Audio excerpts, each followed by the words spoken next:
Rev up your engines!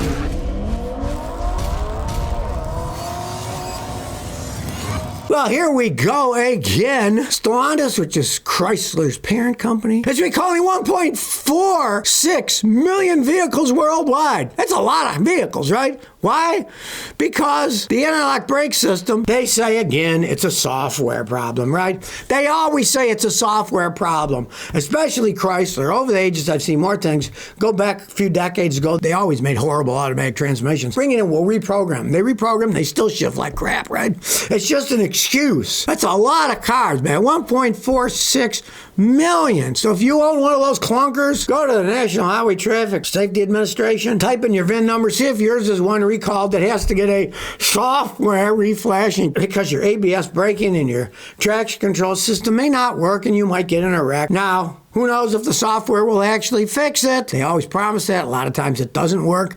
And then later they find out, it really wasn't the software problem. It was those stupid ABS control modules. We didn't make them right. And when they have problems, they try to put a software thing in to bypass the failure. But if there's a part in there that's physically failing, that is not going to fix it. Well, there's some justice in the world, at least in Switzerland.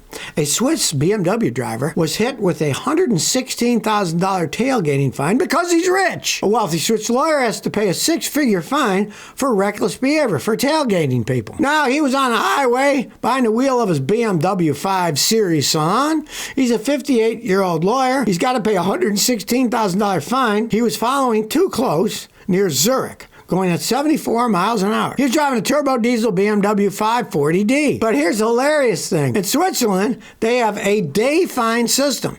It stipulates that penalties must be based on the offending party's income.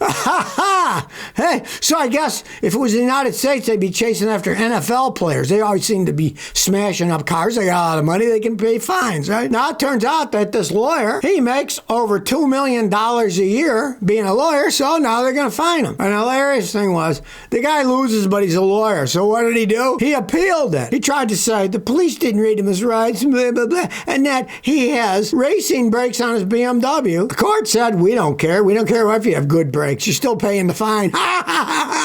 You wouldn't see that in the United States. You'd probably get away with it, right? So I guess if you go to Switzerland, the moral of the story is, if you make a lot of money, don't tailgate people. I think it's hilarious. He went to court and then he appealed it and they still threw it out. Well, I've got good brakes. It doesn't matter.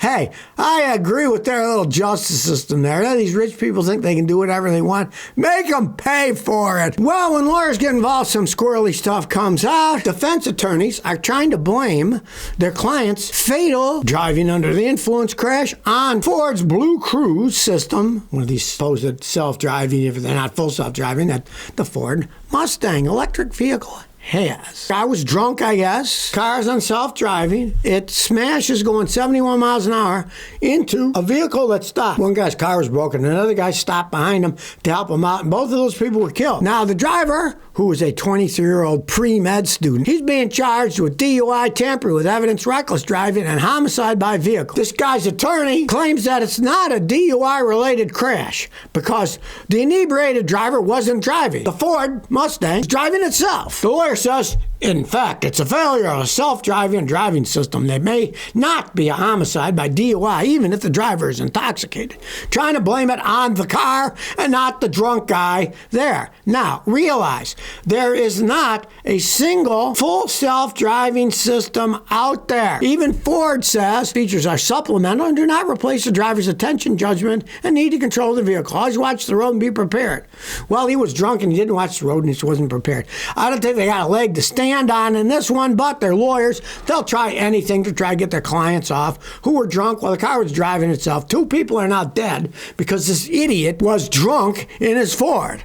I hope they throw the book at him. Now, here's one I just got to laugh at it because I see it over and over again with these supposed green con artists out there. Now, the future of discarded wind turbine blades in Minnesota town gets cloudier because the company that was supposed to recycle them has disappeared. What a surprise. They now have a giant pile of discarded windmill blades in Grand Meadow, Minnesota. Small town because, of course, they'll let people do things. Oh, we'll give us jobs. Throw the pile over there. Turns out that the company who said they were going to remove them, went out of business. So the vacant lot where the turbine blades are piled, a co-owner of it tried to chop them up with a stump grinder, but the city stopped him. Now you're polluted, because of course you're cutting a stump grinder on fiberglass. Fiberglass is going to throw all over the place. This company called Canvas was supposed to get rid of them. Now one of their former executives, Brian Donahue, said he's formed a new wind cycling venture that's different, but it has no responsibility for the turbine blades that are in Grand Meadow. So you get this con artist, half owner of the company, is supposed to get rid of him. That went defunct, but now he's got a new company to recycle, but they don't have anything to do with the old company, right?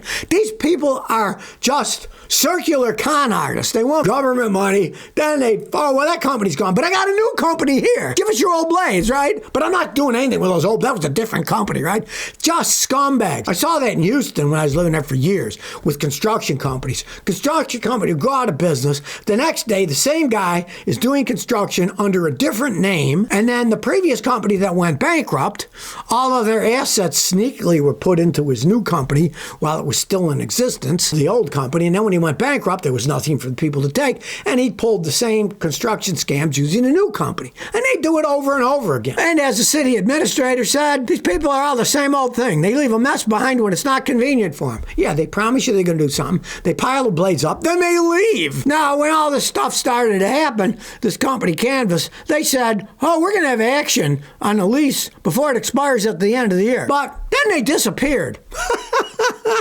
Instead of making the blades disappear, the company Canvas disappeared. And it's typical with these con artists. They're a dime a dozen. They're all over the place. They see government money easy, they'll be able to take it. And they obviously did. And now they're gone. And the hilarious thing is one of the guys that was running the company, now he's got a new recycling company. Hey, would you do business with that company? Well, I wouldn't. Well, maybe this only happens in New York City, but a New York man, he didn't want his car being towed away. He's arguing with them, so he stole the truck with his car hooked up and destroys his own car. This guy said, you can't tow my car away. So he sped away with the partially attached car of his own hooked to the back of the truck and smashed with every parked car on the block. Now, a Sunset Park business called up and said, tow this away, they're in front of our property. Guy had a Chevy Silverado. He was blocking the service doors and the access. The tow truck driver starts hooking it up. Next thing you know, the owner's there. Now, this isn't one of those flatbed trailers where it picks it up and pulls it up. This is an old-fashioned tow truck where they just pick it up with their lift on the back and drive away. He's stealing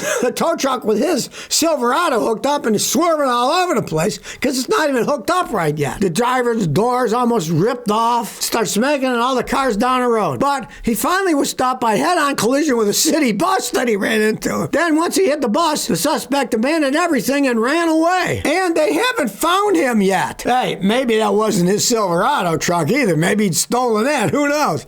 But they're still looking for the guy. He went on foot and away he went. So maybe not a smart idea to try to steal the tow truck. I mean, you're getting felony charges here, people. And especially if the Silverado really was your own truck because it's registered to you. They got all that information when they called it in, and you got his license plate number and a VIN. That's what the tow truck drivers take. So, and he smashed up the guy's tow truck too. Not only that, destroying his own car. Sometimes people get hot heads and they don't think of the ramifications. Well, if you're into boats, there's a company that has a new Twisted Smart propeller that they're starting to sell to the public. It's interesting. It's got a very interesting shape to it. They claim that it can be 30% more energy efficient by not making all the turbulent bubbles and everything. It's called Share-All Marine. They replace the normal slanted blades with gently twisted loops that eliminate air cavitation and vortices that waste energy. And they say it can boost up to 30% efficiency. But as per usual, there is a rub.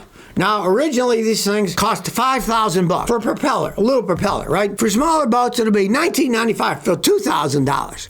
But $2,000 for a little piece of metal, these things obviously aren't that expensive to make. They're just trying to make money by greed. I'm sure that these things could be made for a lot less than that, you know? They obviously want to make a lot of money because they realize boating in the United States is what? It's a hobby. And people, oh, I got the new propeller. Look, just imagine you got $5,000 and the new one is a $2,000. You had a rock or something and break it, you know, there goes your $5,000 or $2,000 propeller, just a propeller. To me, it sounds kind of weird, you know. They try to get that much money out of it. I'm sure somebody else could make the same exact design and make it a whole lot cheaper. I mean, it's a very interesting idea, but the price is kind of ridiculous. But like I said, boats in the United States are generally a hobby. It's entertainment. People float around, go fishing or go skiing, whatever. It's very interesting design. mine and see if it works. So if you never want to miss another one of my new car repair videos, remember to ring that bell.